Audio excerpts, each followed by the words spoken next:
I'll never forget the meeting because it was so strange sitting in a meeting with with your partner, with my boyfriend, his mama, and then all the work boss. people.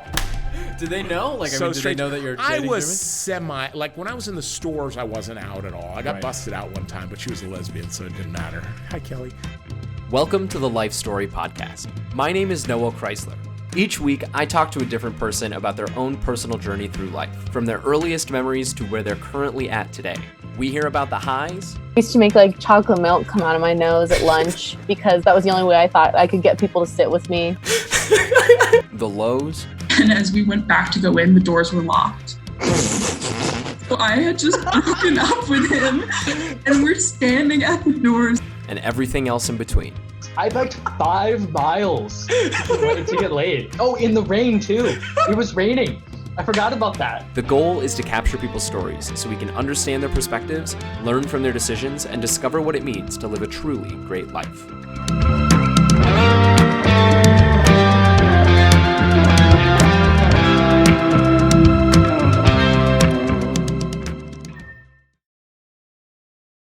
Steve, you figured out the gay thing. Yeah. You interviewed, got a position at Home Depot in Atlanta. A mentor believed in me more than myself. Yes, absolutely. Fantastic, beautiful Absolutely. story. Awesome. Atlanta in the 1990s. You made friends online via local BBS. You basically got into computers and things. Yep. You had a 2 floppy disk computer, one with the operating system, one with the program that you were running. Q modem. Awesome. Didn't know that was a thing. Yep. You worked for Home Depot in the IT help desk, basically helping people with the system that you'd worked for inside of for years. Yeah. So what happened is it was the store. It was doing store support. So store would call in saying, "Hey, I'm having problems with the inventory software or something." There were no PC-based systems in the stores. Mm-hmm. It was all HPUX programs or all mainframe programs, and so it was basically all UI stuff. It was all user interface, and it was always the user just didn't know they got stuck. They didn't know how to back out. They didn't know how to do something, or something was actually spitting out wrong numbers, right? That they were getting bad data. And so what was happening as we were kind of dealing with that, I had binders, literal binders of every answer in the universe, and I was very organized because, again, learn everything about everything. Yeah. Right? So I was just like...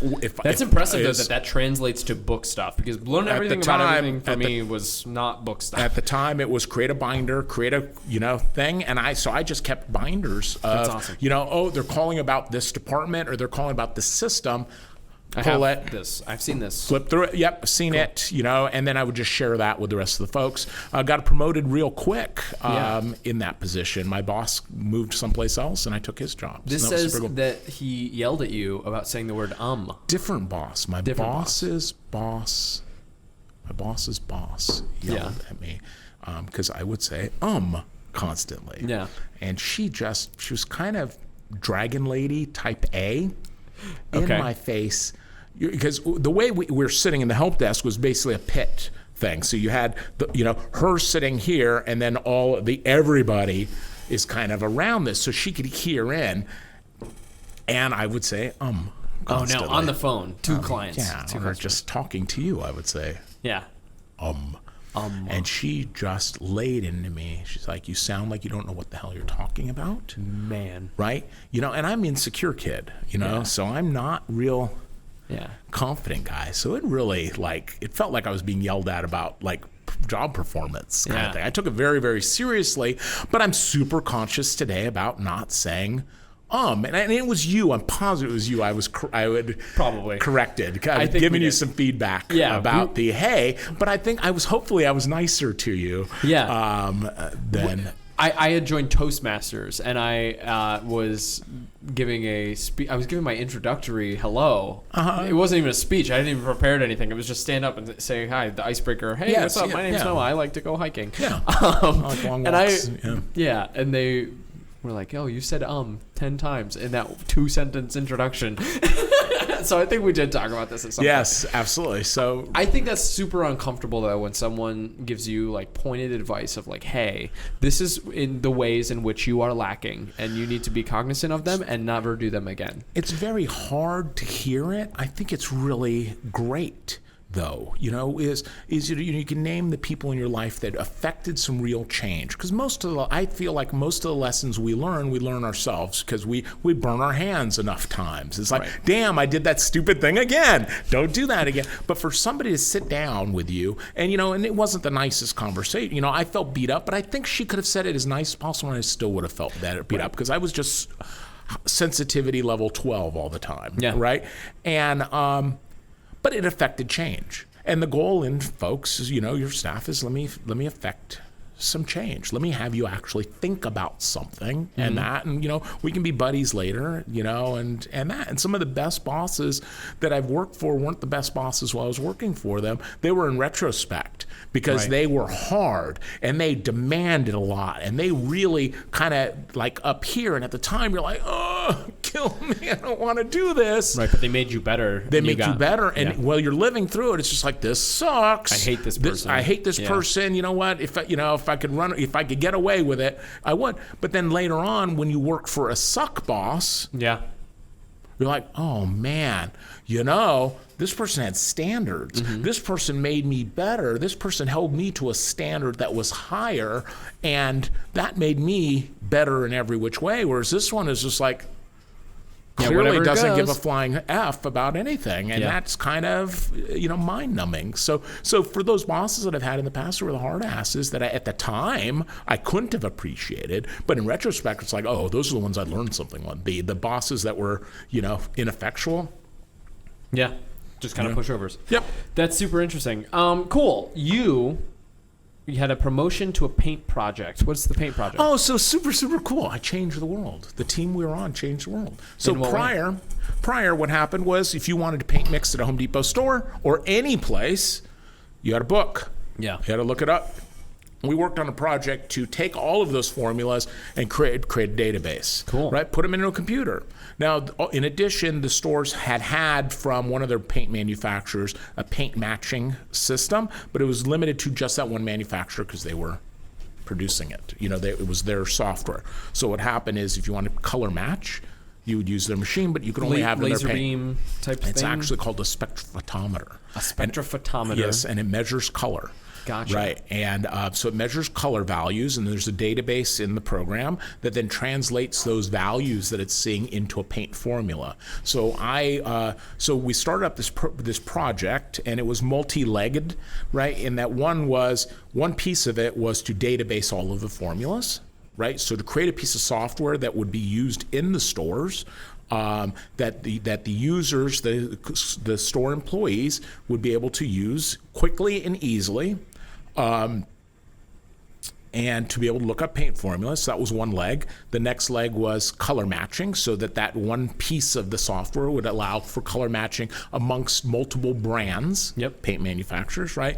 And then a little later came along the idea of having the automatic dispensers, because at the time you were still having to do the pump deals and to move into an auto dispenser. So I touched all of those things. I love that like systematic thinking of like, cool, how do we solve this problem? First, we need to index the colors. Then we need to make sure that we can match this exact color to the index of colors we have.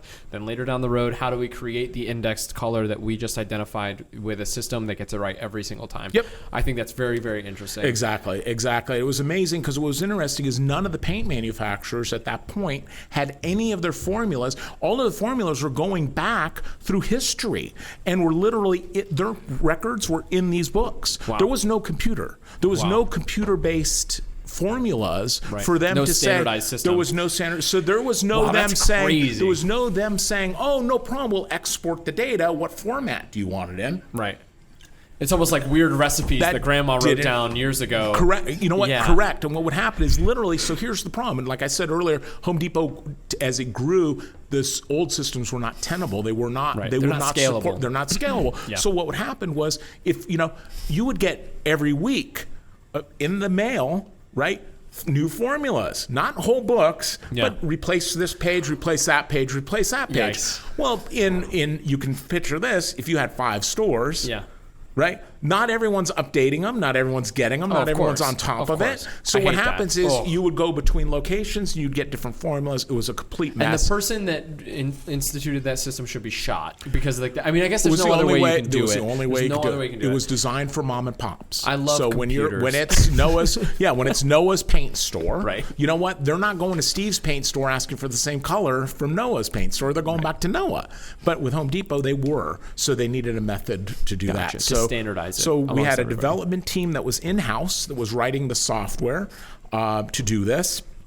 We had an outside company that was really good at the spectrophotometer and translating that piece, and then they were being able to feed that database, that data out into a format that our in-house developers could read. Same thing with the auto dispensing company. And then we had a merchant was the sponsor. So she was in charge of everything. Another hard ass, Kim Curtin. Again, awesome, hard ass. But I got to tell you, learned a lot. Her standards were Hi, yeah. very high. And me, I was liaison. So I worked between all of them and the stores. Yeah. Because I would take the software interface and I would look at it from the store piece, and I would take that software interface out to the store to say, what do you think? I need feedback. What do the developers need to do? And so it was stuff that we'd hear is, we don't want touch strings. Common at the time was just have a touchscreen system. Problem is, oftentimes you have paint on your hands. Gotcha. So you don't want a touch We want screen. So you want buttons. we want buttons. You want a Yeah. keyboard. So you want That's a keyboard huge for because control. the design team is like, oh, touchscreen's way better. Of course. It's more expensive. Like, it'll be yeah. Right. So it was keyboard. Well, then you got to maintain keyboards and that kind of thing. So it was that kind of thing that we worked through. It was our test store was in California, in Fullerton, California. So I was out there constantly with stuff, and we were getting feedback. Had a guy that was half blind. He's like, I can't read In it. the color font department? in the paint department. In the paint He couldn't read. He Wow. wasn't colorblind. Well, he may have been. Men are colorblind more than women, but the font was too small. Okay. So I was taking back that kind of feedback so Yeah. that those kind of adjustments. And then we'd have the meeting about the meeting Yeah. to kind of make those kind of adjustments. Contrast wasn't high enough, that Gotcha. sort of thing. So That's super cool that this was the late 90s, yeah? this was mid-90s. Mid 90s, Yes, okay. yes. Sweet. We put the very first PC-based systems. I'm lying second because it was the kitchen cabinet computers. But we put the first one that was, actually approved and that was being built in-house from this ground up because everything else was off of the HPUX servers. So we even had to develop the stickers that go on the paint cans. Cool. Because we wanted a sticker that could be peeled off. So when you wanted another can of paint, you didn't have to take the whole effing lid. You could just peel the sticker off. And so we had played with adhesives and that. So I got to touch Everything. That sounds really cool Best because thing ever. I mean, you're basically. I mean, how many times in history do you get to be a part of a project like that, right? Massive company growing exponentially every year. Yeah. There's a technological revolution that now enables a better way.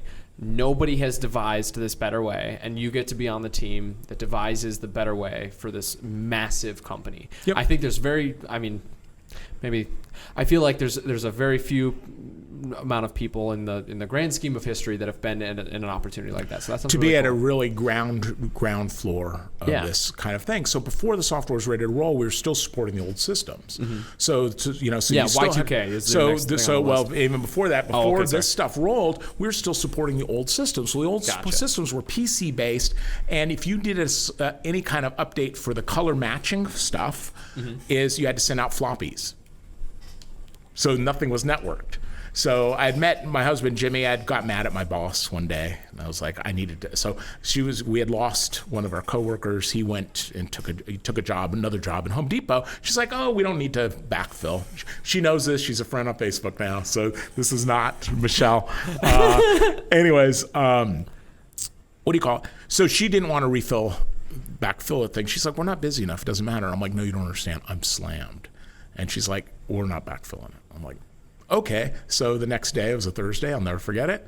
Because it was November 6, 1996. I called out sick.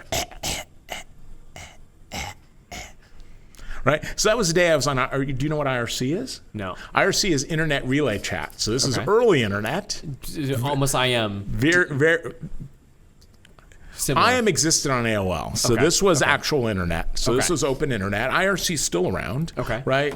So if you need your wares, you do that on IRC. What are my wares? I don't even know. Wares is like your cracked software and your cracked games. Gotcha. Okay. If that even people still. Now, I mean, yeah, no, now I yeah. just pay for stuff. Me too. But at the Steam, time, Steam. Honestly, I've done the whole thing, I and it's just like pay it doesn't you? work. Most of the time, it doesn't work. And you don't know what you're putting. Exactly. Do you know what? It's like, if I I don't have the money. I do online banking, so I don't know if I want Thank you. But that wasn't the case at the time. Right. It wasn't unusual to wipe your computer completely. Right. And start over, and just like, what'd you lose? Nothing. Right. You know what I mean? No, but in the early 2000s, I would put stuff on my computer that was definitely questionable, that came from questionable spots. But then I would also run into those walls where those intentionally broken games when I would do that a lot and be wow, Minecraft isn't as good when you die in the first 10 seconds. Yeah, Minecraft is when it says Russian hacker. Anyway, so I sat home. I was on IRC, meet this guy online. He's like, I was living in Norcross at the time. He was living in Athens, student at UGA. I'm like, let's go have coffee. So we went and had coffee, hit it off, and I've been with Jimmy for almost 24 years. You met him on IRC. Yeah. Okay. So different than BBS. BBS is BBS was pre-internet.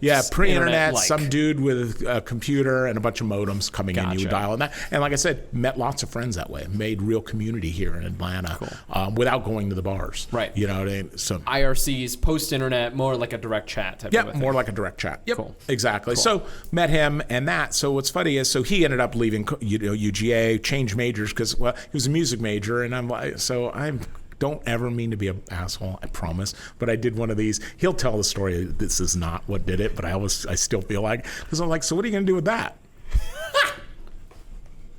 Shortly thereafter, he left UGA, went to Georgia Tech, changed his major to CS degree instead. There you go. Wow, that's a big shift. I know. Wow. And he's like, no. And I'm like, I remember saying those words. And anyway, so he went and moved in with his folks and that. But he ended up coming to work for Home Depot. Yeah. And so there was a meeting when we were trying to get these systems on the network because they had been rolled out at this point. But we're still doing floppy disk updates, right? I've got drawers of floppies with all the various, because each region, each district would have different manufacturers of paint, got different mixes of form, you know what I mean? It was a nightmare, right? And it would go down from, company to region to district to, the levels of complexity were high. And nothing's ever going to match. No, perfectly. yeah. So no, you know your PK zip, what is it, WinZip or what that? Sure. Yeah, there was a DOS. I got very good at writing DOS scripts. Very good at writing DOS scripts because those discs were sometimes 5 and 6 discs that have to overnight to a store, and they'd turn off the computer, put the first one in, it would boot to that, then it would prompt them to put the next one. And each disc is 1.4 meg. So these are really lots of data compared to today. Yeah. Where you can send a text message with more than you that. took a picture a minute ago. That was bigger than, you know what I mean? That was a half day's worth of work back then. You know what I mean? That was a lot of work. Yeah. But anyways, so I sat in a meeting, literally, his mom worked, it was so crazy. He worked for Home Depot. He was working in the networking group. And they were working on a transport protocol on how we would send database information, how we'd send information from here down to the stores. Okay. Stores still were not internet based. They were on something called frame relay, which was a satellite communication thing. Cool. Very low bit rate with a backup of a dial-up modem. Right? Okay. Like a 14.4 old school modem. Right. Okay. Nothing fast about it, but they'd worked on a mechanism. Jimmy's mom worked for AT&T, and she was the Home Depot liaison working for Home Depot. So she was on the one floor. Jimmy was on another floor, and then I was on this floor. We were all in a single meeting. That's cool. How do we get this data transferred in? How big are these things? How long are they going to take? And when we send it to 100 stores, 20 stores, 500 stores, how does it impact that network? And I'll never forget the meeting because it was so strange sitting in a meeting with with your partner, with my boyfriend, yeah, his mama, and then all the work boss. people. Did they know? Like, I mean, did they know that you're I dating was Jimmy? like when I was in the stores, I wasn't out at all. I got Right. busted out one time, but she was a lesbian, so it didn't matter. Hi, Kelly. Anyways, yeah, I got busted out one time. That was funny. She's like, I don't give a shit. And I'm like, I know, but I did. You know, I wasn't Right. ready. Right. You know, I wasn't ready to come out professionally. And then at that point, it was hard not to be, primarily because, you know, geez, the guy I'm dating is working in the same building. It was Right. very hard to not, Yeah. you know, be out. Yeah. Cool. This episode of the LifeStory podcast is sponsored by Modern Estate Planning. Guys, here's a hard truth. Every one of you will die someday. When that happens, sometimes people leave behind a ton of problems for their friends and family to solve. After funeral costs, some people die poorer than the day they were born. And worse yet, if you don't have a will or you have a bad will, your family members can end up battling in court over the things you leave behind. They'll have to pay a ton of lawyer fees, and usually, when the process is all over, they'll all end up hating each other and never speaking to each other ever again. Why make your family members go through that when instead you can take steps right now to plan the legacy you leave behind? If you're in the Atlanta area, the best option you have is Modern Estate Planning. Modern Estate Planning offers professional modern estate plans for the modern family. We've helped hundreds of families in the Atlanta area protect their legacies and avoid court. If you live in the Atlanta area and you don't have an estate plan, or you have estate planning questions, give us a call at 404-620-3793. That's 404-620-3793. Cool. Steve, I would love to talk about No, each sorry, one I of these. We know can we have so gotta much ground to move. cover. Highlights from this list. Maybe I'll give this to you and you pick the highlights. Oh, so you know what? So let's fast forward a little bit. So you know what? Home Depot, left Home Depot. Decided in January of 2001, Jimmy and I were like, you know what? We need some sort of legacy. We need something, you know, what are we going to do? Yeah. Right? Great. You know what? What are we going to do? We figured out we like each other. We're going to stay together. We're going to make a life. What do we do with ourselves, right? Straight folks, pretty easy. You get married, you make babies, and Yeah. and You that. go And train it's them like, to conquer it's the like, world, yeah. yeah. And the idea of getting married just didn't exist. You know, I guess you go to Hawaii at the time or New York, but it's like, if that's not recognized, that made no sense. Right. Right. It was like, yay, you know, we feel good. We're doing something imaginary. You know what I mean? It just didn't feel real. So it was like, okay, so that's really not on the table. And we're like, you know what? You know, one of the things my mom had cried about when she was upset, other than when I told her I was gay, was, you know, she was like, oh, thank God it's not drugs, but I'm so disappointed. I always thought you'd be a great dad, and I'm never going to get to see you be a father. And that kind of carried that around a bit. And I'm, you know, my background, I'm like, my last name means something to me kind of thing. Yeah. But the bloodline, I'm like, I don't need to go make a baby. I just didn't have that. So we had talked about, you know, some couples, gay couples will do surrogacy and they'll do all kinds of variations. And you know what? It's an independent thing. And, I have opinions for ourselves, and that's all that matters. So we decided to adopt. At the time, gay adoption, forget about it, right? You know, just. What year is that? This Around is 2001. Okay. Yeah, just, you know, it is. You know, I called adoption agency after adoption agency, and I was up front. We're not trying to change the world, Right. but we are a gay couple wanting to adopt. Sorry, we don't work with. Wow. Over and over and over and over and over. And I called all over the country adoption agencies. How many adoption agencies nowadays are going to bend over backwards? Oh, now all over the place. Right. Now I think it's much more easy. I think there's still some that, you know, religious exemption crap. Yeah, I'm sorry. I don't mean to assume. I don't. Yeah, I mean, right. it's probably still fairly. I don't know. I don't know the. I think, you know, landscape that's of- a lot of that religious exemption kind of stuff. And it's like, well, if you get, anyways, politics, never mind. But if the reason why I say that, just to justify where I'm coming from, I mean, if I'm making a business, I'm going to niche down as much as possible. And if I'm Shut running up, an adoption, I know. you're right. You know what? Wait, you have money? And these are Right. babies that need homes? Right. Let's do it. We're going to make sure you're good people anyways. That's Right. part of the program. Right. So, you know. Right. So that's why I say that. But Yeah, anyway, no, I'm sorry. So we ended up Sorry. finding just luck of the draw. Luck. Because there was no magazines. There was no nothing. Mm-hmm. You know, luck found an adoption agency here in Atlanta, down in Midtown. I called her, and she's like, "Oh yeah, I've worked with lots of gay couples. That's my primary." You know, folks that I work with. And at the time, she's like, domestic adoption. She's like, you could probably do it, but good luck, right? It's just not there. She's like, you're going to end up internationally, right? And right now, at that time, there's only one country that would work with single males, and that was Ukraine. Okay, Ukraine is since closed to everybody, but. So we're like, okay. So, you know, we start the home study thing, and she made the mistake in that first meeting. She really genuinely made a mistake because she didn't know me. She said, when you start this process, you have to know that your child is there waiting for you. So every day you delay this paperwork, every day you put it off for another day, that's another day that your child is in an orphanage.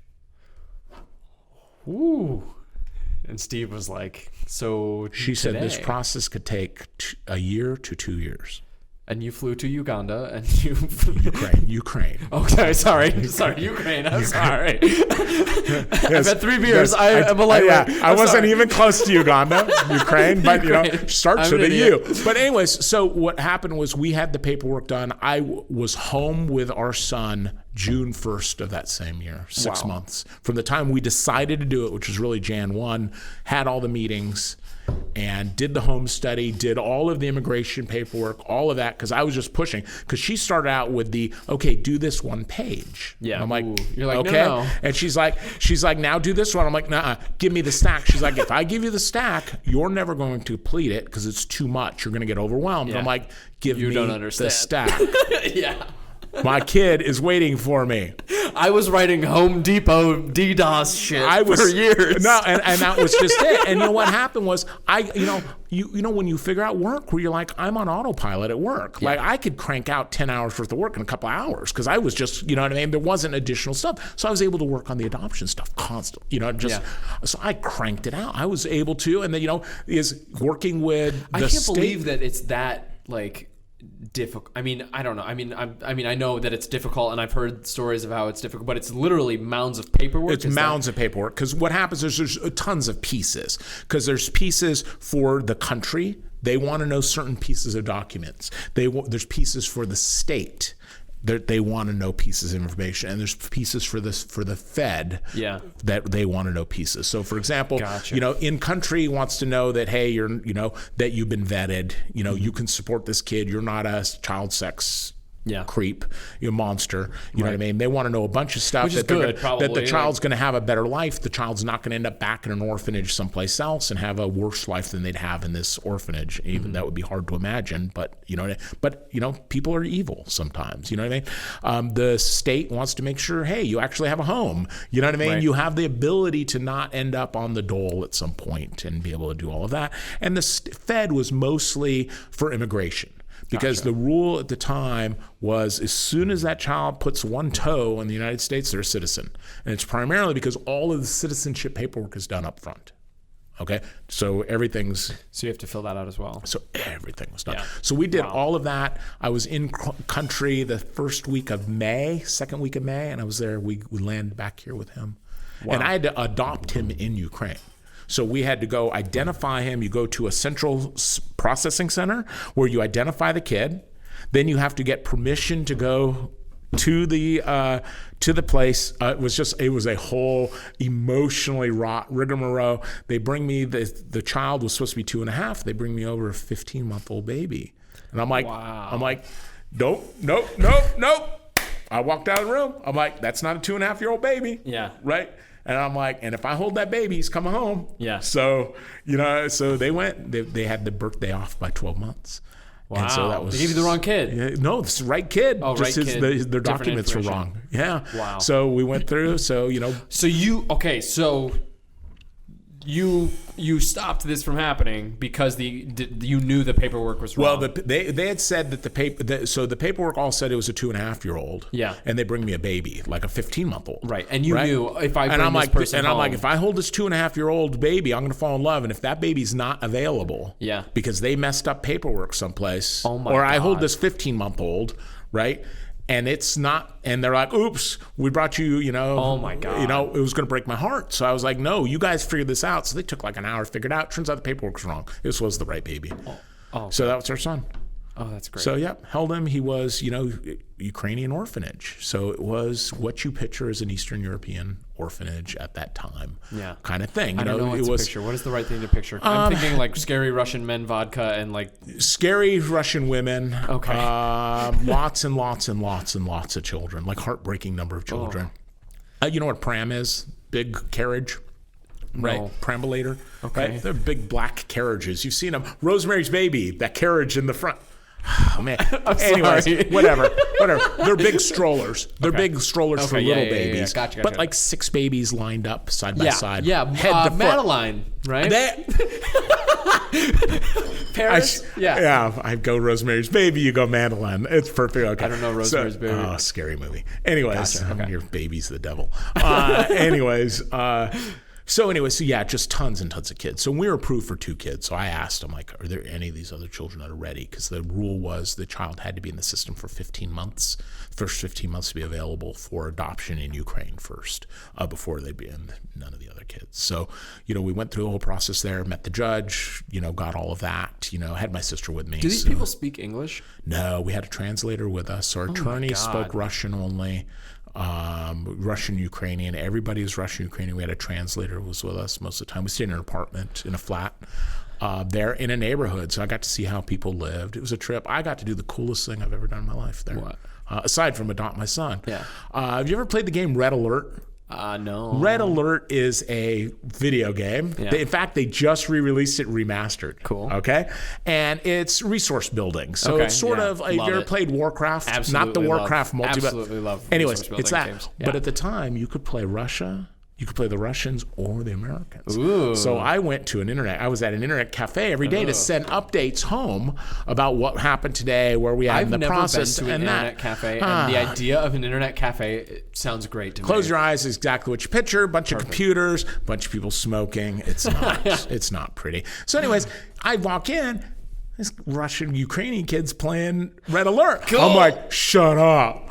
So I'm like, you want to play? So I played as the Americans against the Ukrainian kid. I played Red Alert and he won. But it was so much fun. It was just the absolute most fun ever because it was just, it was a game I liked and I was decent at. I was not good at, compared to what people do today. But anyways, bring our son home. 5 months. I know I'm going long, but.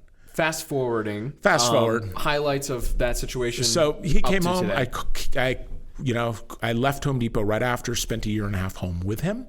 We opened up a UPS store. Well, we bought a UPS store franchise. I started doing some eBay shit, right? Because I was like, I need something to fill my time. And you told me that. Yeah, you bought a UPS store. Well, it was a mailbox center at the time. We went through the name change. I did the math. I'm like, there's no money in this. Like if you want to own a business and make $30,000 a year, buy a UPS store.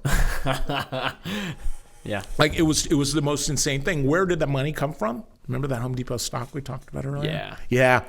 So I had a bunch of that I'd saved up. So that's what went into buying the UPS store. Gotcha. About a year into that, year and a half, it became the UPS store, did the math. I'm like, when you have one vendor controlling your cost and controlling your retail. Yep. You're done. Then what are you in it for? To sell stamps for no money? You know what I mean? To put tape on boxes for charity? You know what I mean? It was the dumbest business plan in the universe. It made no damn sense. But it was not as dumb as the next step. So one of my customers is a restaurant guy. He wants to open up another restaurant. Yeah, and then you bought the restaurant. You told me about this too. So partner with him, and I'm like, I've always wanted to open a restaurant nightclub. Yeah. Don't open a restaurant nightclub, no matter what. Just don't do it. Cook for your friends. Cook for your family. Papa Gatt's Italian No, my bistro. business partner's name was Raul, so it was Raul's Latin American Cafe. It was Puerto Rican. Cool. Restaurant nightclub. So restaurant, thing. So what would happen is we'd have bands in on the weekends. Cool. We were packed on the weekends. We charged a cover charge to come in to eat dinner because you couldn't get in the place. It was and it was a decent sized place. Where was it at? Midtown? No, Powder Springs. Okay. Like in a weird location. Yeah. You know what I mean? The location was weird. But what happened is, the population wasn't there at the time, but what happened is Fridays and Saturdays we were jam packed. Mm-hmm. During the week, nothing. I used to tell my business partner, I was like, dude, we could have naked ladies and free beer, and on a Tuesday, we're not gonna make $1 in this place. You know what I mean? Because we couldn't get folks in. Creative Loafing, best new restaurant in Atlanta, AJC loved us. You know what I mean? Is everybody loved what we were doing, but we just could not do. We were budgeted for a 7-night-a-week operation.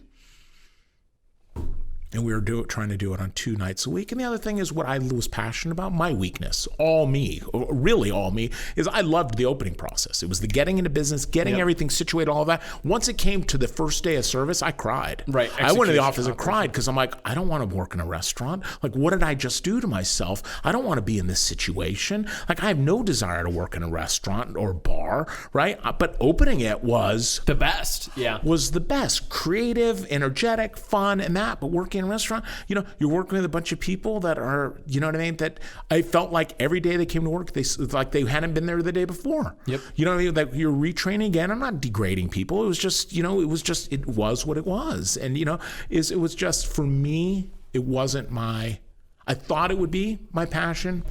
I didn't give to, I lost, that whole nest egg, that Home Depot nest egg. Yeah. Gone. Bankruptcy. Wow. God. Oh yeah. Bankruptcy. Yeah, it's terrible. Wow. Yeah, flushed Wow. all of that. So I'm it so was pretty sorry. terrible. That sounds really tough. So kind of floundered for a few years after that, trying to figure out what to do. Took a bunch of bullshit jobs. Got stuck in Chicago for a little bit, working for something called PCS Division. They were selling singular cell phones in malls. So you ever been accosted by those dudes? Yeah, that was you? I was working for one of them. I was supposed to be in this suburb of Chicago called Kankakee, which was like a dying mall, like country as hell. It was terrible. Like if I had been in Chicago, that would have been something. No, this was rural, like not close to anything. Right. In a crappy mall, trying to like twist people's arms to buying and phones. I'm listening to what people are doing. It's all scammy and that. And I was there for 2.5 months. My family's here. Yeah. And I'm like, I need to come home. And finally I said, you know what, y'all need to fly me home. It's my kid's birthday, and then I'm done. Yeah. Right? Is I either gonna quit, you either put me in the position that I got hired for in Atlanta, or that I did that position here in Atlanta for a week, and I was like, Yeah. Ugh. I saw how scummy it was, and it was very scammy. And I was like, yeah, someone's going to go to jail for this shit. Really? And I'm not putting my name on it. And I could never hit the numbers because I wouldn't let the people that I had reporting to me do the things that We're demanded. because they were doing some shady stuff, because Singular at the time didn't have any penalties. Wow. For doing it. And I was just like, yeah, no. Yeah, ugh, gross. So went to go work for a POS company, cash register service for restaurants. So selling to restaurants, learning how to do that. Cool. Right? Again, hard boss, but she was cuckoo. Yeah. She was just absolutely crazy. She was a lady throw her BlackBerry across the office, pissed at her customers constantly, just terrible. Yikes. I was there about 6 months. It always felt like she was scamming people. Like I'd go sell it earnestly. Yeah. Right? And sell these deals, and then they'd go in and just Mess it up. I hate that. it was so terrible. But then there was a startup company called Digital Witness coming to town, right? And it was an old Home Depot guy. I didn't know him, but we worked in adjacent departments. Like I should have known him, kind of thing. We were working one wall soft apart, connection or whatever, kind of yeah. thing, right? So he was the sales manager for this company. Office was up in Norcross, but they were selling surveillance security camera systems to restaurants on a monthly basis. So no upfront money. Cancel any time, you just pay a monthly rental kind of thing. Subscription. Yeah. Subscription-based thing. Free install, whole 9 yards. And so I was like, hot damn. So first month I couldn't sell shit. And then I could not stop selling shit. I was selling it like crazy because there was no risk. Right. And I'd sit down with the CEO. He'd come to town on occasion. And it was like, I was like, hey, listen, I'm doing the numbers here. And I'm not the smartest guy on the planet. And I'm self-admitted, but I'm doing the numbers. And I'm making more. And I don't see how this company is making money or how you're structured to make money, right? Because on this monthly, these customers are canceling before they get, you know what I mean? ROI and positive. he's like, so the break even's 27 months, and don't worry, it's all built into the business model. Your job is to sell. Don't think. Don't think about it. Just keep selling. I'm like, okay, so you know where I spent my time? In the hood. Anybody, come on. You know what? All I need is a deposit check. Yeah. Right? They'd put it in, cancel out. You know what? Try it out for a month or two. Yeah. Ooh. Which was what the CEO said. Yeah. I didn't invent You're that. following orders. I was following but orders. You're making commission. And the commission got progressively better. With each sale. No, they would have tiers, they'd have games, they'd have all kinds of stuff. And so I got to the point where I'm making decent money. I'm making more money than I made in my life at this job. Then they got sold to this other company that was just a piece of shit. Yeah. And that was their game plan. And then they couldn't figure out up from down. They just kept trying to jigger the business. Mm-hmm. And so they put me on this little island misfit toy to kind of keep doing what I was doing. Because you were great at it. Yeah, and then they had everybody else on this new island that was not making any sense. Yeah. And I was just getting discouraged and so then I was now sales manager. So I was running the Atlanta office, Florida office, and a Charlotte office.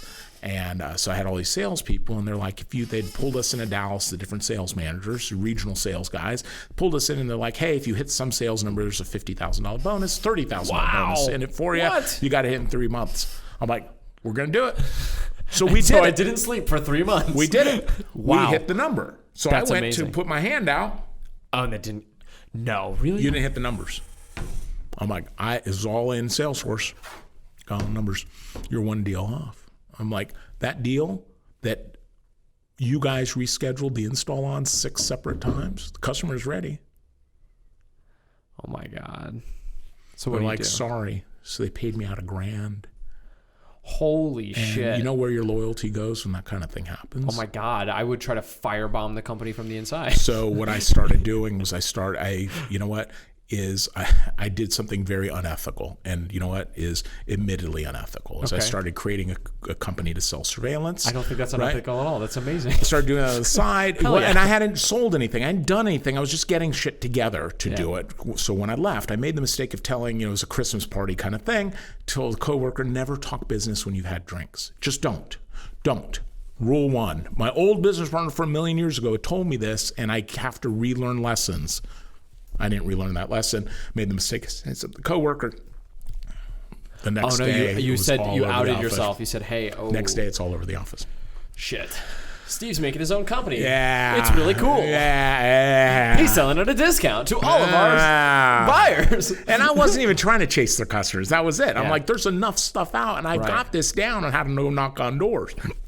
I've never been afraid of hard work. Now I am. But at the time, I was never afraid of hard work. So anyway, so left there. I found a job real quick they sued me. They sued Oh, you. yeah, competitive stuff. In fact, the law has changed since then.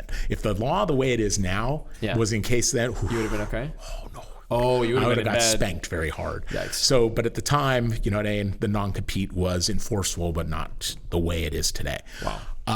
But it's okay. I went to go work for City Search. City Search is sort of a Yelp competitor, pre-Yelp. They were doing the same kind of restaurant listings. And the idea was you're knocking on doors. You're out selling this web advertising for that. They were phasing out of it. They're all Yellow Pages guys. But it was dying. So they were trying to get in this SEO, SEM business. So we're sitting in class. My whole job there was to sit in class and learn about SEO, SEM, and web marketing. Sweet. So I was going home every night and I'm applying it to because they, part of the loss, them suing me was I couldn't use that company name. And I'm like, who cares? Because what I just learned is I have a better idea for a name because everything they were talking about, I was then going to work and in the evening, building out website and employing from a marketing strategy, everything I was learning during the day. So I was sitting up front. My boss is like, you're really into this stuff. You really understand it. I'm like, oh yeah, because I was asking questions. Because I'm like, because you're building your own I'm company. doing the thing. I'm doing it. I am applying 1-to-1. And I'm like, damn, but we never sold. Yeah. Like we were in there for training all day. They'd let us out at 4 and they're like, go sell shit. Yeah. I'm like, I'm off at 4 5. o'clock. Yeah, what the hell? I ain't going knocking on doors in Midtown. Right. So it was like, okay. And so I was doing all that stuff, got a sale. Sweet. From my website. From Not your from me website. marketing. They Search. found me. Search. Organic. You're writing blog posts. And I sold I wasn't even writing blog posts, just my name. Cool. Naming the company. What is the name a of the search company? term. I looked for what the number one thing people were searching for. Yeah. And that's what I became the company name. $12 a year, $10. 12, at the time, GoDaddy was 22 or 25. Gotcha, So okay. I started the business for no money. What is at it all. called? Georgia CCTV. Georgia CCTV. You heard it here first. Yeah. Go buy some cameras if you Yeah, pay- commercial. I don't want to sell them to your house. Right. Love Commercial. it. Commercial. Love it. Commercial. Gotcha. Yeah. And it's been an incredible opportunity. It's been an incredible job. I started out selling restaurants primarily because that's what I knew how to sell. Yeah. And it's been wonderful. This is my 10th year at it, and it just gets better every year. And it's all the stuff I learned at Home Depot. And why I spent so much time tonight talking about the experiences with Home Depot, and even the McDonald's stuff about how to I'll do any work. I wear every hat. I'll negotiate with vendors. 1 minute I'm negotiating with my install staff. I'm dealing with customers and having that level of customer service. And my customers, 80% of my business is repeat. It's not new customers. It's repeat, and the only way they're coming back repeat is because I did something right by them, as I took care of them, and that's wonderful. That's fantastic. Yep. Cool. This episode of the LifeStory podcast is sponsored by Modern Estate Planning. Guys, here's a hard truth. Every one of you will die someday. When that happens, sometimes people leave behind a ton of problems for their friends and family to solve. After funeral costs, some people die poorer than the day they were born. And worse yet, if you don't have a will or you have a bad will, your family members can end up battling in court over the things you leave behind. They'll have to pay a ton of lawyer fees, and usually when the process is all over, they'll all end up hating each other and never speaking to each other ever again. Why make your family members go through that when instead you can take steps right now to plan the legacy you leave behind? If you're in the Atlanta area, the best option you have is Modern Estate Planning. Modern Estate Planning offers professional modern estate plans for the modern family. We've helped hundreds of families in the Atlanta area protect their legacies and avoid court. If you live in the Atlanta area and you don't have an estate plan, or you have estate planning questions, give us a call at 404-620-3793. That's 404-620-3793. That's fantastic. Steve, thank you so much for condensing. That was the condensed version. Yeah. No, I mean, I think that this show presents an inherent challenge where it's like, you can't shove somebody's life into 90 minutes. You just can't do it. It's hard. And so I think that's part of the hurdle that we're trying to overcome here. How do we, number one, do that filming, and then how do we, number two, make that consumable for an end user, right? I can't imagine someone sitting down for 90 minutes. It's extraordinarily difficult. It's extraordinarily difficult, especially when they don't know the person and they don't know why they should be listening. What's in it for me? Right. What's my payout? That said, that is the demon I chose to confront and slay. Absolutely. So anyway, thank you so much for doing this, sitting down with me and having this conversation. And thank you so much, Shane, for being here as well. Thank you, Shane. I have two questions for you. At the end of every interview, I ask the interviewee. I didn't ask Jess these questions, but I'm going to ask you them. First, what do you think, looking back and thinking about your life experiences, what do you think your main strengths and weaknesses are as a person, as an individual? Weakness is, you said something yesterday that I think is true, is I think my weakness is I've suffered from imposter syndrome most of my life. That I'm up there being the guy that, you know what I mean? And I'm not really that guy. I think that's been a weakness my whole life, is just owning and saying, no, you actually have done all this stuff. You actually have, and you're not an imposter. And so I think that from a weakness, from a strength, I know that if I put my mind to something and I actually want something done, I'll do whatever the hell I got to do to do it. Because I'll work as hard as I have to do if I really want to do something. So yeah, I'd say that's cool. That's it. Cool. That's awesome. Yeah, I mean, I think those are very similar things, right? Imposter syndrome. Like I feel like I don't know. Yeah. No, I mean, imposter syndrome is like, I know I probably should know that I can do this, but I feel like I can't. But also like, I don't know. Anyway, even when your whole life shows that when you've done stuff just like that, you've had nothing but success, or varying degrees of success, but you've had success. You've always got it done. But you always feel like, I'm not me.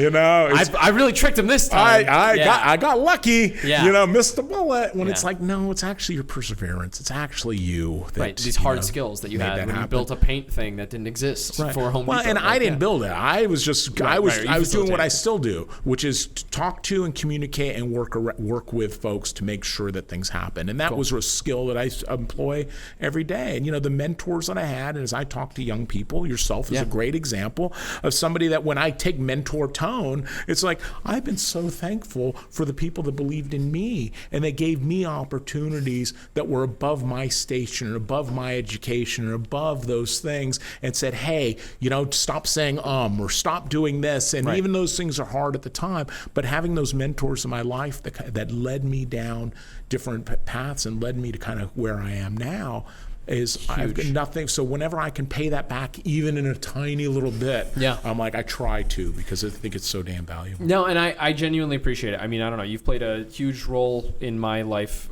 since I've been in Atlanta, and I don't know, professionally, like in terms of my own entrepreneurial projects and stuff, saying, hey, like, this is valuable. Don't work for free. Like, value your time and get paid, and find an angle where you can get paid repeatedly and like do it well. And that's been huge. But also, don't screw people over and act ethically. And like, I don't know. It's just been really cool, the conversations we've had about your business.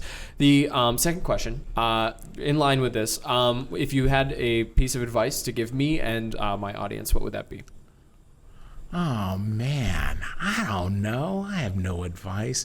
I fundamentally is I do think that whatever you put your mind to it is you've got to shut down the rest of the world, and just if you decide you're going to do something, just go do it. Figure it out, and you'll have fail. I think the biggest thing in the universe is accepting that life is a roller coaster, and there'll be times you're fat and you're happy and I'm making money and everything's going my way, and there'll be times where everything sucks and you're like, crap, they're ready to take my house, they're going to shut the water off, it sucks. And you know what? And those are the times where we get really desperate and we're like, okay, I'm going to end it all kind of thing. But recognizing that it's just a pattern, and you know what? When you're down, you know what? You just got to redouble efforts. It'll be okay again. It really, really will. And I think we when we're young, we just get in those pits, and we don't think it's ever going to get better again. And it always has. It just, when I've been at the lowest depths, it's always gotten better. And when it's good, it's just like, okay, you know what? Brace yourself. 2020 is coming. Brace yourself. You know what? It'll be 9/11 that crashed the economy. It'll be COVID that crashed the economy, housing crisis,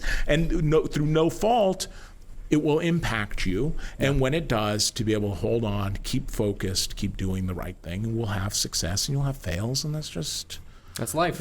It is what it is. Yeah, it's okay. Love the people you're around. Be good to the people you're around. Cool. Steve, thank you so much for talking to me. You've been a fantastic guest. I've really appreciated your stories, and thank you so much. Thank you very, very much. No, appreciate it. Guys, thank you so much for watching. If you enjoyed this, make sure you like it, interact with it in some way, post a comment with suggestions to help make this show better. Again, this is a work in progress, and we're trying to do everything we can to make it better. Cool. If you would like to be on this show, you live in the Atlanta area, or you know someone who you think would be a great guest on this show, definitely let me know. Post a comment. You can also email me. My email is contact@noahchrysler.com. And if, I don't know, the best way to help this podcast right now is to share our stuff. I think people get into these echo chambers on the internet where if they see something that they really like, they think, oh my God, everybody knows about this. And that is just not the case. The only way projects like this succeed is if people who consume them actually share them with other people. So I would genuinely appreciate it if you could share this with your network. You have no idea how powerful that is, and it's basically I need that in order for this to be successful. So I would genuinely appreciate it, and with that, thanks so much for watching. Have a great day.